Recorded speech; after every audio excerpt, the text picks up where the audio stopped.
Bonjour ou bonsoir et mes cordiaux souhaits de bienvenue à mon écoute, ici Iconoclaste, pour traiter partiellement de l'affaire de cette attaque dans une église de Saint-Étienne du Rouvray, près de Rouen, durant laquelle un prêtre a été égorgé. Événement très tragique, qui est en fait un coup monté, tout simplement, qui est voulu, et qui va servir à assimiler encore davantage et calomnieusement toute réprobation du biblisme au terrorisme. Voilà, c'est la finalité officieuse de ce coup monté et de la propagande qui est perversement faite autour de cet événement.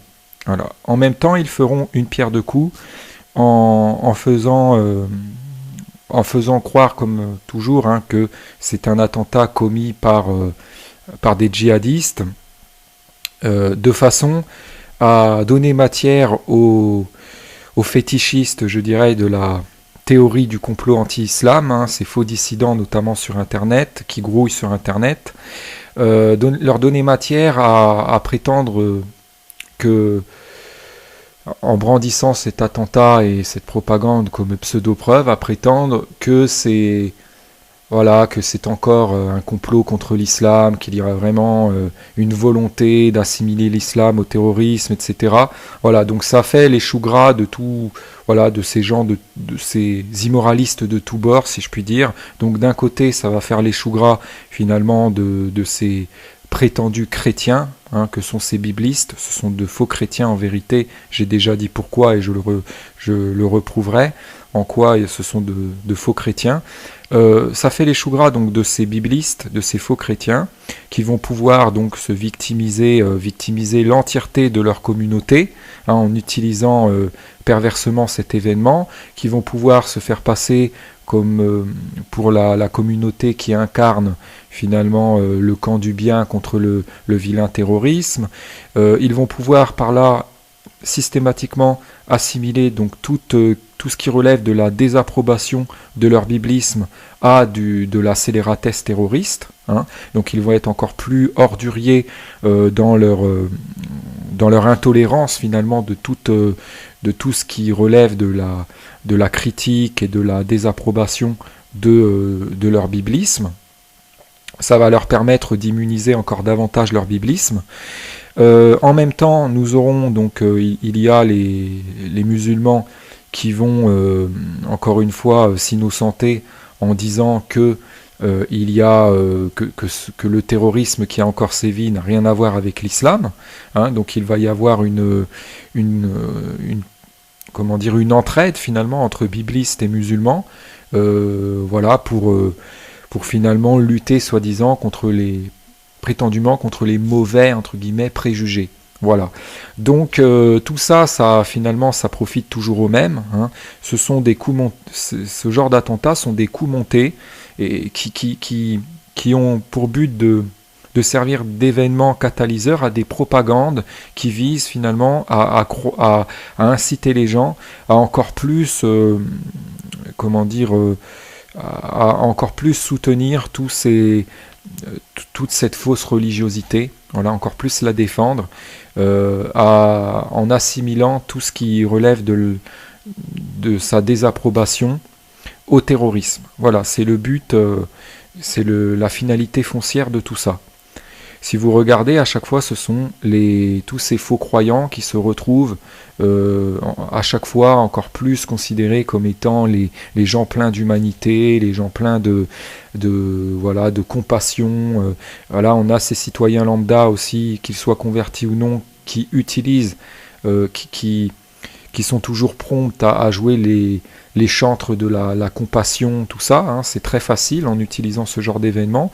Par contre, ce qui est beaucoup plus dur, qui demande beaucoup plus de courage et beaucoup plus de grandeur d'âme, et ce que je je les invite à faire s'ils veulent vraiment montrer qu'ils sont des gens compatissants, c'est à compatir vraiment habituellement dans leur quotidien pour les gens qui subissent du mal, voilà, quand ils sont témoins de maltraitance, qu'ils compatissent vraiment pour les victimes, hein. Là on ne les voit pas compatir, par contre soudainement quand il y a ce genre d'attentat, ça y est, là d'un seul coup ils ont une âme de gens débordant de compassion, ils jouent en jouant par leur statut d'indigné par ces tragédies, ils jouent alors les chantres de la compassion, les professeurs en la matière.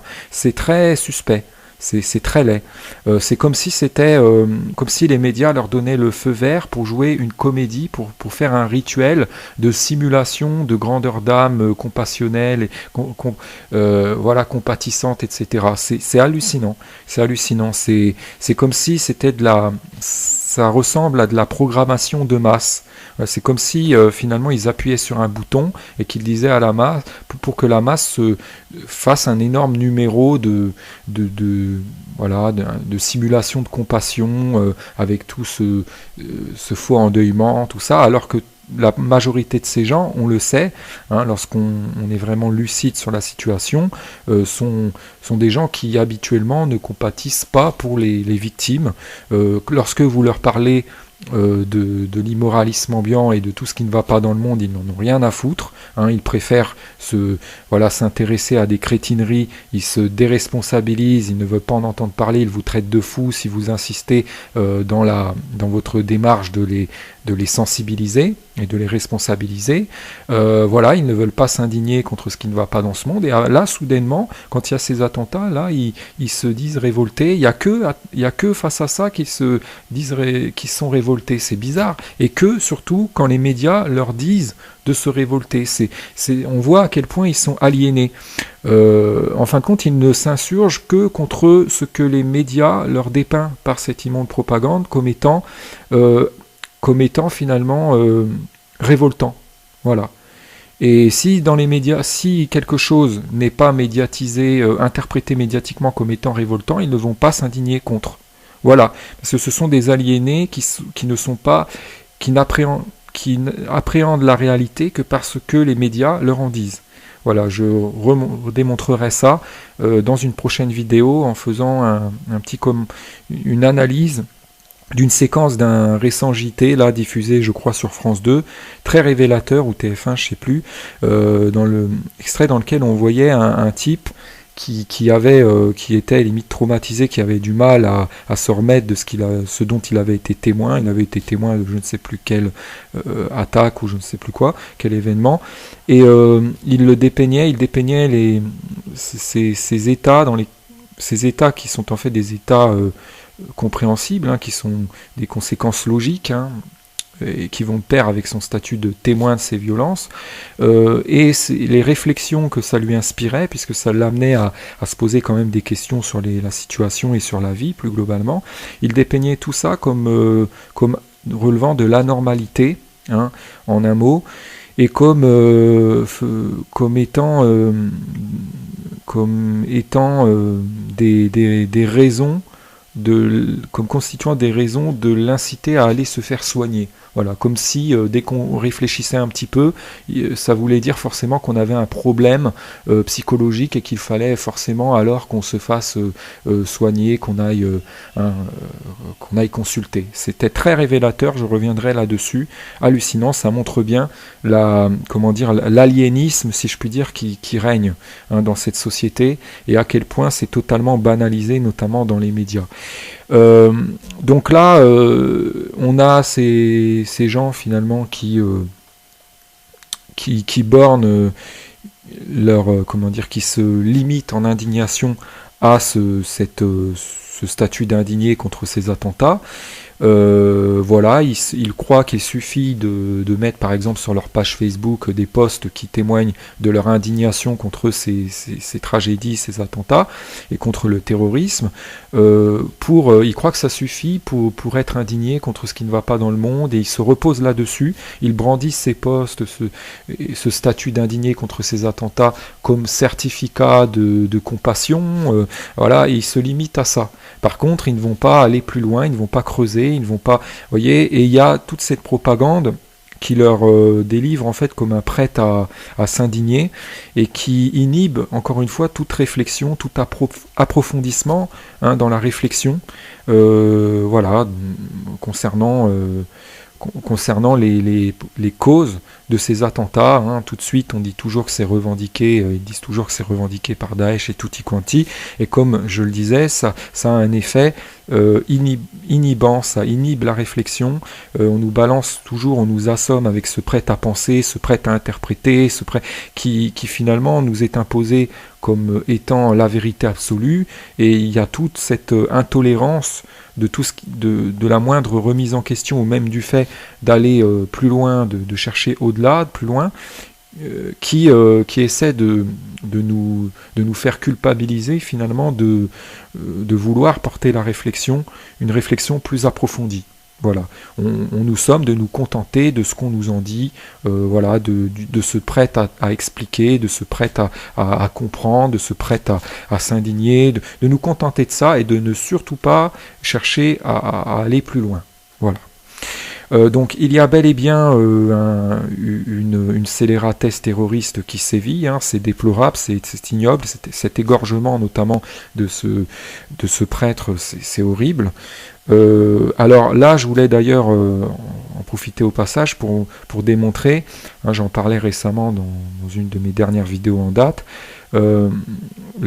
profiter pour montrer à quel point le principe de ces biblistes là, évangéliques plus précisément, est absurde. Le principe plus précisément qui consiste à prier pour les malfaiteurs. Vous voyez, on me l'a récemment sorti en me disant que j'étais bête de dire que dans les évangiles il y avait des exhortations au masochisme par ces exhortations à bénir les persécuteurs, et on me sortait qu'il faudrait prier pour les malfaiteurs, pour que Dieu, soi-disant, les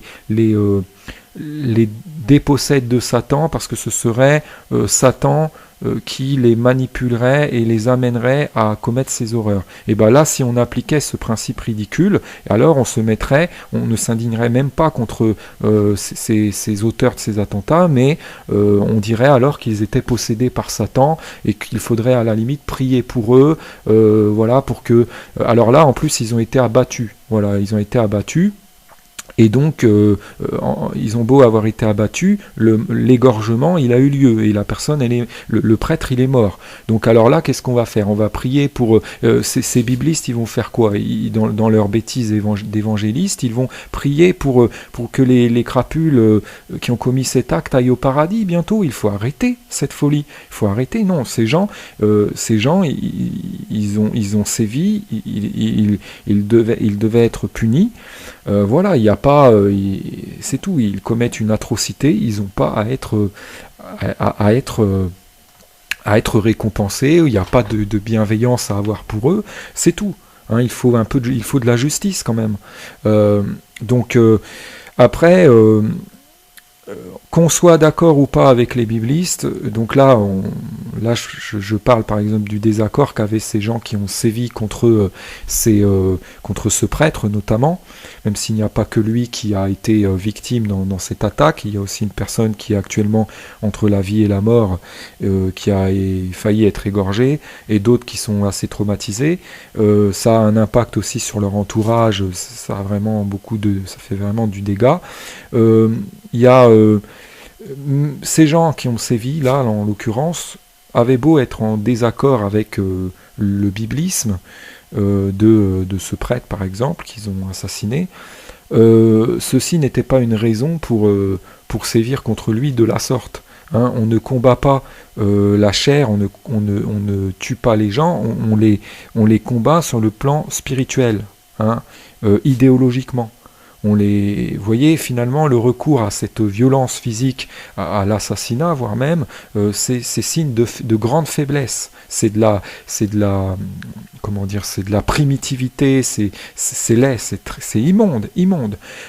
Ça n'amène rien. Parce que quand on est vraiment en plus croyant, qu'on croit vraiment en cette réalité, en fait, qu'il y a la subsistance de l'âme au trépas du corps physique, et qu'il y a une vie dans l'au-delà, après cette vie, cette incarnation, on ne peut pas croire qu'on va avoir raison de l'immoralité qu'on reconnaît à quelqu'un en assassinant cette personne. Non.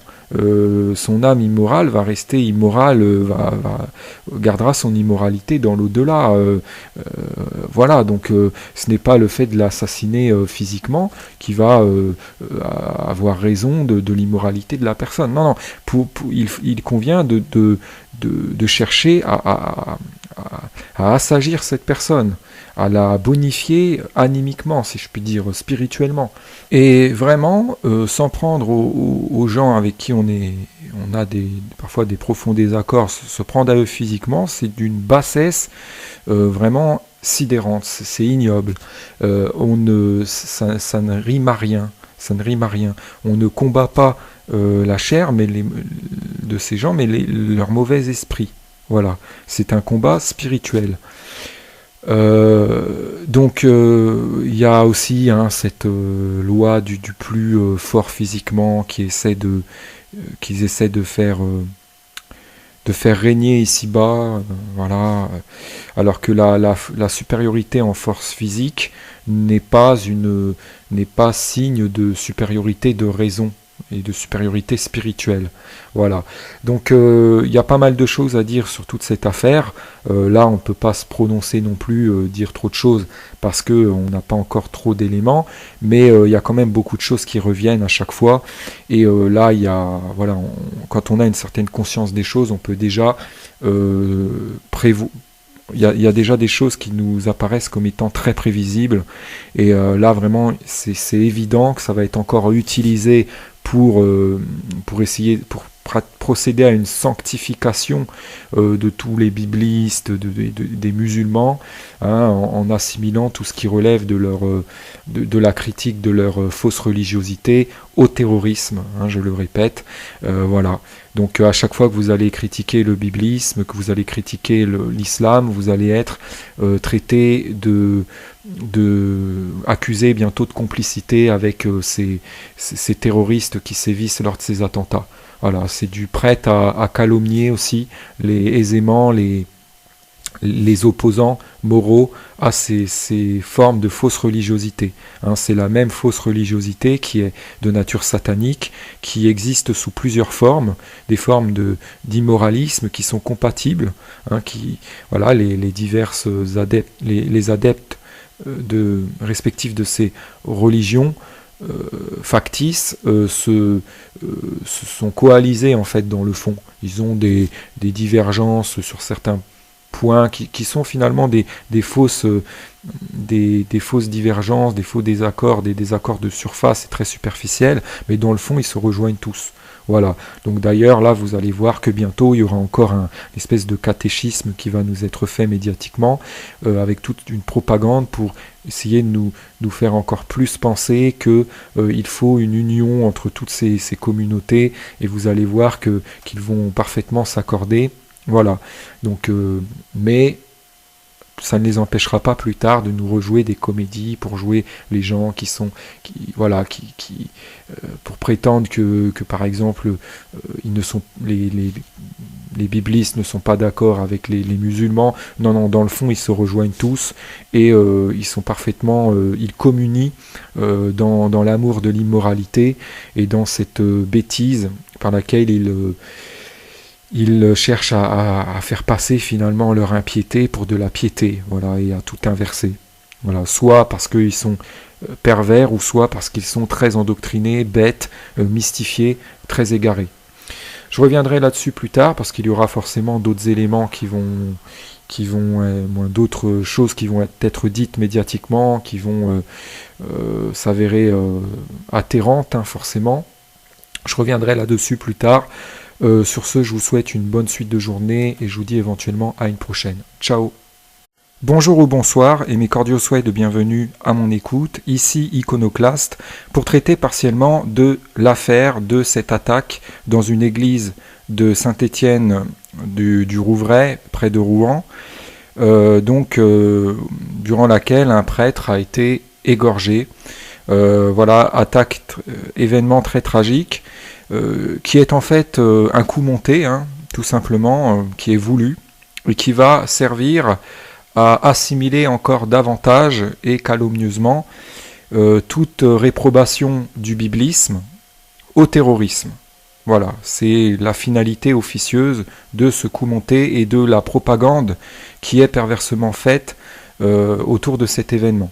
Voilà. En même temps, ils feront une pierre deux coups en faisant croire, comme toujours, hein, que c'est un attentat commis par des djihadistes, de façon à donner matière aux fétichistes, je dirais, de la théorie du complot anti-islam, hein, ces faux dissidents notamment sur Internet, qui grouillent sur Internet, leur donner matière à prétendre que, en brandissant cet attentat et cette propagande comme pseudo-preuve, à prétendre que c'est encore un complot contre l'islam, qu'il y aurait vraiment une volonté d'assimiler l'islam au terrorisme, etc.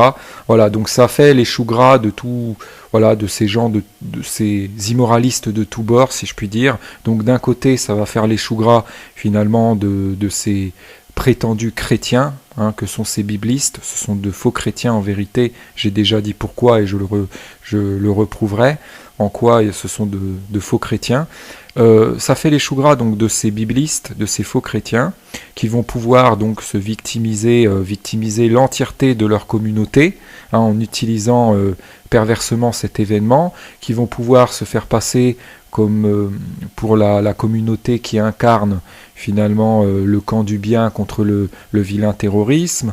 Ils vont pouvoir par là systématiquement assimiler donc tout ce qui relève de la désapprobation de leur biblisme à de la scélératesse terroriste, hein. Donc ils vont être encore plus orduriers dans leur intolérance finalement de tout ce qui relève de la critique et de la désapprobation de leur biblisme. Ça va leur permettre d'immuniser encore davantage leur biblisme. En même temps, nous aurons donc il y a les musulmans qui vont encore une fois s'innocenter en disant que il y a que le terrorisme qui a encore sévi n'a rien à voir avec l'islam, hein, donc il va y avoir une entraide finalement entre biblistes et musulmans, voilà, pour finalement lutter soi-disant prétendument contre les mauvais entre guillemets préjugés. Voilà. Donc tout ça, finalement, ça profite toujours aux mêmes, hein. Ce sont ce genre d'attentats sont des coups montés et qui ont pour but de servir d'événements catalyseurs à des propagandes qui visent finalement à inciter les gens à encore plus, à encore plus soutenir toute cette fausse religiosité, voilà, encore plus la défendre, en assimilant tout ce qui relève de sa désapprobation au terrorisme. Voilà, c'est le but, c'est la finalité foncière de tout ça. Si vous regardez, à chaque fois, ce sont tous ces faux croyants qui se retrouvent à chaque fois encore plus considérés comme étant les gens pleins d'humanité, les gens pleins de compassion. Voilà, on a ces citoyens lambda aussi, qu'ils soient convertis ou non, qui utilisent, qui sont toujours prompts à jouer les chantres de la compassion, tout ça, hein, c'est très facile en utilisant ce genre d'événement. Par contre, ce qui est beaucoup plus dur, qui demande beaucoup plus de courage et beaucoup plus de grandeur d'âme, et ce que je les invite à faire, s'ils veulent vraiment montrer qu'ils sont des gens compatissants, c'est à compatir vraiment habituellement dans leur quotidien pour les gens qui subissent du mal, voilà, hein, quand ils sont témoins de maltraitance, qu'ils compatissent vraiment pour les victimes, hein. Là on ne les voit pas compatir. Par contre, soudainement, quand il y a ce genre d'attentat, ça y est, là d'un seul coup ils ont une âme de gens débordant de compassion. Ils jouent en jouant par leur statut d'indignés par ces tragédies, ils jouent alors les chantres de la compassion, les professeurs en la matière. C'est très suspect. C'est très laid. C'est comme si comme si les médias leur donnaient le feu vert pour jouer une comédie, pour faire un rituel de simulation de grandeur d'âme compassionnelle, et voilà, compatissante, etc. C'est hallucinant. C'est hallucinant. C'est comme si c'était ça ressemble à de la programmation de masse. C'est comme si finalement ils appuyaient sur un bouton et qu'ils disaient à la masse, pour que la masse fasse un énorme numéro voilà, de simulation de compassion avec tout ce faux endeuillement, tout ça, alors que la majorité de ces gens, on le sait, hein, lorsqu'on est vraiment lucide sur la situation, sont des gens qui habituellement ne compatissent pas pour les victimes.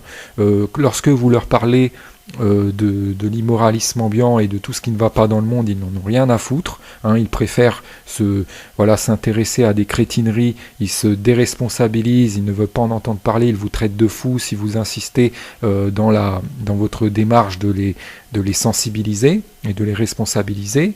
Voilà, ils ne veulent pas s'indigner contre ce qui ne va pas dans ce monde, et là, soudainement, quand il y a ces attentats, là, ils se disent révoltés. Il y a que face à ça qu'ils se sont révoltés. C'est bizarre. Et que, surtout, quand les médias leur disent de se révolter, on voit à quel point ils sont aliénés. Ça fait vraiment du dégât. Il y a ces gens qui ont sévi, là, en l'occurrence, avaient beau être en désaccord avec le biblisme de ce prêtre, par exemple, qu'ils ont assassiné, ceci n'était pas une raison pour sévir contre lui de la sorte. Hein. On ne combat pas la chair, on ne tue pas les gens, on les combat sur le plan spirituel, hein, idéologiquement. Vous voyez, finalement, le recours à cette violence physique, à l'assassinat, voire même, c'est signe de grande faiblesse. C'est de la primitivité, c'est laid, c'est immonde. Ça n'amène rien. Parce que quand on est vraiment en plus croyant, qu'on croit vraiment en cette réalité, en fait, qu'il y a la subsistance de l'âme au trépas du corps physique, et qu'il y a une vie dans l'au-delà après cette vie, cette incarnation, on ne peut pas croire qu'on va avoir raison de l'immoralité qu'on reconnaît à quelqu'un en assassinant cette personne. Non. Son âme immorale va rester immorale, gardera son immoralité dans l'au-delà. Voilà, donc ce n'est pas le fait de l'assassiner physiquement qui va avoir raison de l'immoralité de la personne. Non, non. Il convient de chercher à assagir cette personne, à la bonifier animiquement, si je puis dire, spirituellement. Et vraiment, s'en prendre aux gens avec qui on a parfois des profonds désaccords, se prendre à eux physiquement, c'est d'une bassesse vraiment sidérante, c'est ignoble. Ça ne rime à rien. Ça ne rime à rien. On ne combat pas la chair de ces gens, mais leur mauvais esprit. Voilà, c'est un combat spirituel. Donc il y a aussi cette loi du plus fort physiquement qu'ils essaient de faire régner ici-bas, voilà, alors que la supériorité en force physique n'est pas signe de supériorité de raison et de supériorité spirituelle. Voilà. Donc il y a pas mal de choses à dire sur toute cette affaire.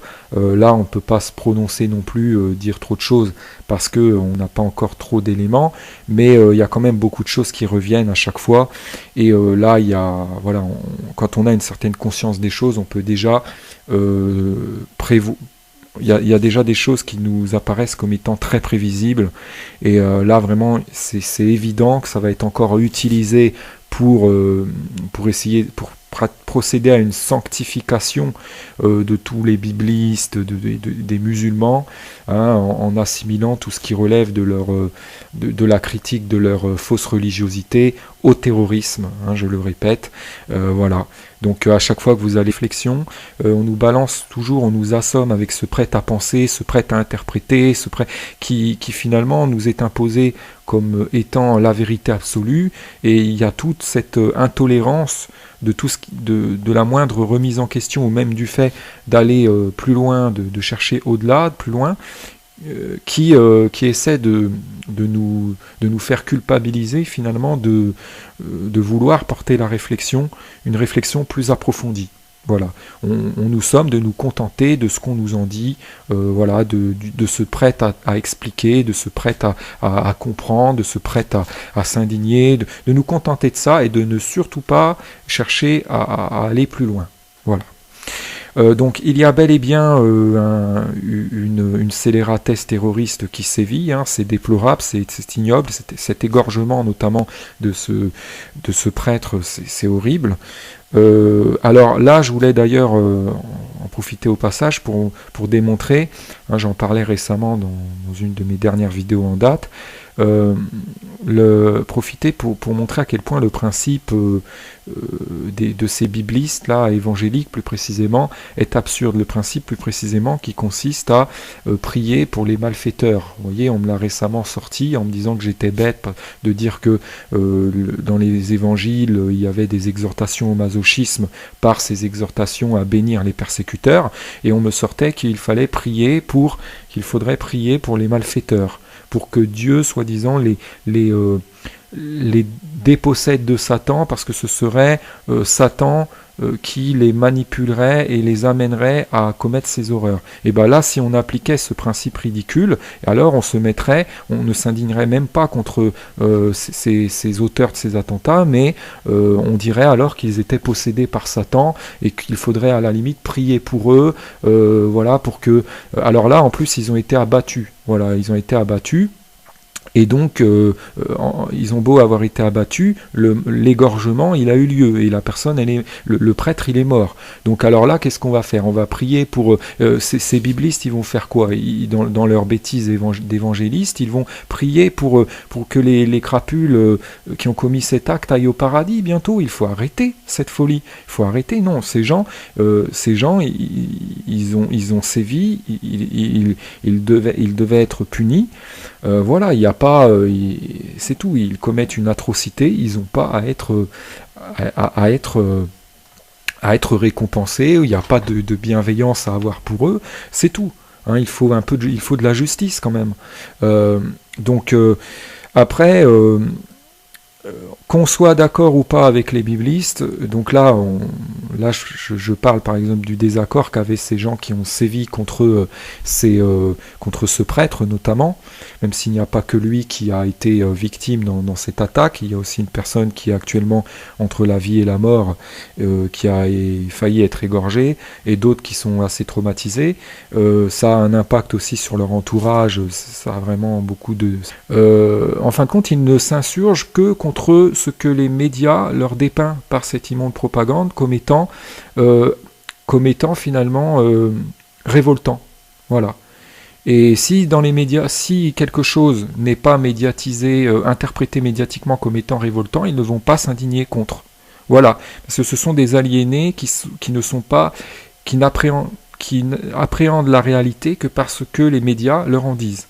Voilà, je démontrerai ça dans une prochaine vidéo en faisant une analyse d'une séquence d'un récent JT, là diffusé je crois sur France 2, très révélateur, ou TF1, je sais plus, extrait dans lequel on voyait un type qui était limite traumatisé, qui avait du mal à se remettre de ce dont il avait été témoin. Il avait été témoin de je ne sais plus quelle attaque ou je ne sais plus quoi, quel événement, et il dépeignait ces états ces états qui sont en fait des états compréhensibles, hein, qui sont des conséquences logiques, hein, et qui vont de pair avec son statut de témoin de ces violences, et les réflexions que ça lui inspirait, puisque ça l'amenait à se poser quand même des questions sur la situation et sur la vie plus globalement.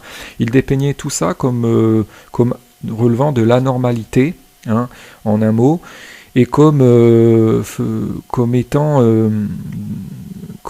étant des raisons, comme constituant des raisons de l'inciter à aller se faire soigner. Voilà, comme si dès qu'on réfléchissait un petit peu, ça voulait dire forcément qu'on avait un problème psychologique et qu'il fallait forcément alors qu'on se fasse soigner, qu'on aille consulter. C'était très révélateur, je reviendrai là-dessus. Hallucinant, ça montre bien l'aliénisme, si je puis dire, qui règne dans cette société et à quel point c'est totalement banalisé, notamment dans les médias. Donc là, on a ces gens finalement qui bornent qui se limitent en indignation à ce statut d'indigné contre ces attentats. Voilà, ils croient qu'il suffit de mettre par exemple sur leur page Facebook des posts qui témoignent de leur indignation contre ces tragédies, ces attentats et contre le terrorisme. Ils croient que ça suffit pour être indigné contre ce qui ne va pas dans le monde et ils se reposent là-dessus. Ils brandissent ces posts, ce statut d'indigné contre ces attentats comme certificat de compassion. Voilà, et ils se limitent à ça. Par contre, ils ne vont pas aller plus loin, ils ne vont pas creuser, ils ne vont pas... voyez, et il y a toute cette propagande qui leur délivre en fait comme un prêt à s'indigner et qui inhibe encore une fois toute réflexion, tout approfondissement dans la réflexion voilà, concernant les causes de ces attentats. Tout de suite, on dit toujours que c'est revendiqué, ils disent toujours que c'est revendiqué par Daesh et tutti quanti, et comme je le disais, ça a un effet inhibant, ça inhibe la